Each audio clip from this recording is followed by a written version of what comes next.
और अयोध्या से बड़ी खबर है। राम मंदिर परिसर से पकड़ा गया है शख्स। राम मंदिर में नमाज पढ़ने की कोशिश में था ये शख्स। दक्षिण परकोटे पर नमाज पढ़ने की कोशिश इसने की। श्रीनगर का रहने वाला है पकड़ा गया शख्स। 55 साल इसकी उम्र बताई जा रही है। अहद शेख इसका नाम बताया जा रहा है और पुलिस एजेंसियां इससे पूछताछ कर रही हैं। तो अब अहद शेख, तस्वीर है ये उस शख्स की जो राम मंदिर के दक्षिण परकोटे पर नमाज पढ़ने की कोशिश कर रहा था। फौरन मौजूद सुरक्षा कर्मियों ने उसको धर दबोचा। पुलिस एजेंसियां सब चौकस हो गई। इसको पकड़ लिया गया। बताया जा रहा है जब इसे पकड़ा जा रहा था तो ये धार्मिक नारे भी लगा रहा था। अहद शेख से पुलिस पूछताछ कर रही है और उसकी मंशा जान रही है कि आखिर इसने ये हरकत क्यों की, ये यहाँ क्यों आया, इसका यहाँ आने का मकसद क्या था और इस तरह राम मंदिर में आकर नमाज पढ़ने की कोशिश, क्या मंसूबा ये लेकर आया था। तस्वीरें आपको दिखा रहे हैं। अब अहद शेख इसका नाम है, 55 साल इसकी उम्र। राम मंदिर परिसर से पकड़ा गया ये शख्स वहां नमाज पढ़ने की कोशिश कर रहा था। वहां मौजूद सुरक्षा कर्मियों ने फौरन इसको पकड़ा। पुलिस इसे अपने साथ ले गई है। इससे कड़ी पूछताछ जारी है।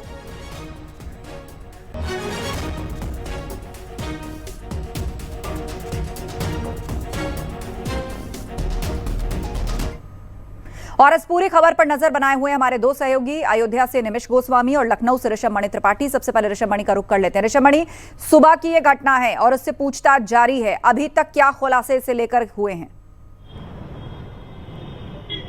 देखिए, बार बार अब शेख अपने बयान बदल रहा है, लिहाजा अभी कुछ भी कंक्लूसिव एजेंसीज के पास नहीं आ पाया है। वो ये कह रहा है कि वो अजमेर निकला था, वहाँ पर जियारत करने के लिए जाना चाह रहा था। तो वो अयोध्या क्यों आया? सबसे बड़ा सवाल यही है, किसके कहने पर अयोध्या आया। पूरी दुनिया जानती है कि अयोध्या वो राम मंदिर है जहाँ पूरी दुनिया भर से दर्शनार्थी आते हैं, श्रद्धालु आते हैं। आखिरकार उस राम मंदिर में ये क्यों गया? और इसने D1 गेट, जिसे आम लोग एंट्री करते हैं, उसी गेट से, जिस पे सबसे ज़्यादा भीड़ भी होती है, मैं बताना चाहूँगा, उसी गेट से अहद शेख ने एंट्री की है, रामलला के दर्शन किए और निकलने का जो रास्ता है, जिसको दक्षिणी गेट बोलते हैं, बताते हैं, वहीं दक्षिणी गेट के पास परकोटे पर जो सीढ़ियाँ बनी हैं, सीढ़ियों के नीचे इसने नमाज पढ़ना शुरू किया। तो कुछ लोगों ने आपत्ति की, सुरक्षाकर्मी आ गए, फिर इसको सुरक्षाकर्मी अपने पास ले गए हैं। वहाँ पर पुलिस, लोकल इंटेलिजेंस, IB और UP ATS की तमाम टीमें अहद शेख से पूछताछ कर रही हैं और उससे जानना चाह रही हैं कि आखिरकार उसके अयोध्या आने का कारण क्या है। अभी तक जो एजेंसीज बता रही हैं, कुछ ऐसा खास संदिग्ध उसके पास से बरामद नहीं हुआ है। ड्राई फ्रूट्स उसके पास से मिले हुए हैं। इस मौसम में चूंकि कश्मीर से तमाम ड्राई फ्रूट्स विक्रेता आते हैं, उत्तर प्रदेश के अलग अलग शहरों में, राजधानी लखनऊ में भी जगह जगह ड्राई फ्रूट्स बेचते हैं। तो क्या ये ड्राई फ्रूट्स बेचने वाला है? इसकी तस्दीक भी की जा रही है, क्योंकि जो इसने अपने बारे में जानकारी दी है कि ड्राई फ्रूट बेचता है। तो कश्मीर इंटेलिजेंस से भी संपर्क साधा गया है, ये डिटेल्स इसकी भेजी गई हैं और वहाँ से भी पूछताछ की जा रही है ताकि इसकी जो टेस्टिमोनियल्स हैं उनको कंफर्म किया जा सके। लेकिन कहीं ना कहीं राम मंदिर की सुरक्षा पर भी सवालिया निशान खड़े हो जाते हैं कि आखिरकार इतनी सख्त सुरक्षा है और ये शख्स आखिर वहां तक पहुंचा भी कैसे, ये सवाल उठ रहा है। निमिष गोस्वामी का रुख करते हैं। निमिष, आज सुबह की ये घटना, हालांकि बयान बार बार बदल रहा है, एजेंसियां से पूछताछ कर रही हैं, कश्मीर इंटेलिजेंस से भी इनपुट मंगवाया जा रहा है कि इसे लेकर क्या जानकारियां हैं। लेकिन अब बड़ा सवाल ये है कि राम मंदिर की सुरक्षा, आखिर कैसे एक शख्स दक्षिणी परकोटे तक पहुंच गया और वहां नमाज पढ़ने की कोशिश कर रहा है?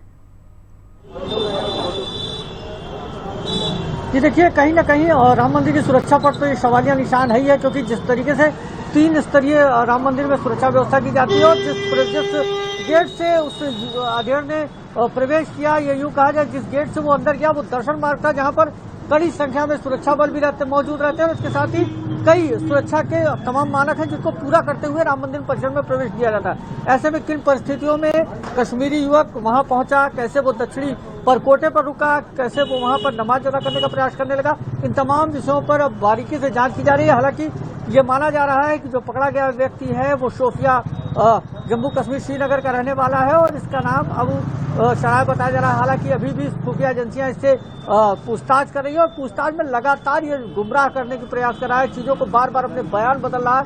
हालांकि इसके पास से बड़ी संख्या में ड्राई फ्रूट मिले हैं और ये माना जा रहा है कि ये ड्राई फ्रूट बेचने का काम करता होगा, लेकिन अभी भी कुछ स्पष्ट नहीं हो पाया है। और लगातार जो पुलिस के वरिष्ठ अधिकारी हैं, जो खुफिया एजेंसियां मौके पर मौजूद हैं, वो लगातार इससे पूछताछ कर रही हैं और पूछताछ करके जानने का प्रयास कर रही है कि ये राम मंदिर प्रवेश द्वार से अंदर आया, फिर ये कैसे उत्तरी परकोटे पर रुक गया, क्यों वहां पर नमाज अदा करना चाह रहा था, क्या इसकी मंशा थी, कहीं एक दोबारा से अयोध्या का जो सौहार्द है वो खराब करने के प्रयास कर रहा था, या इसकी और क्या मंशा थी, क्योंकि दोपहर 2 यही बजे सब के कुछ जांच आसपास का की विषय घटना है बताई और जा रही है। यही जनता पूछ रही है कि इन तमाम सवालों के जवाब जल्द से जल्द सामने आने चाहिए। आप दोनों का धन्यवाद इस चर्चा और जानकारी के लिए।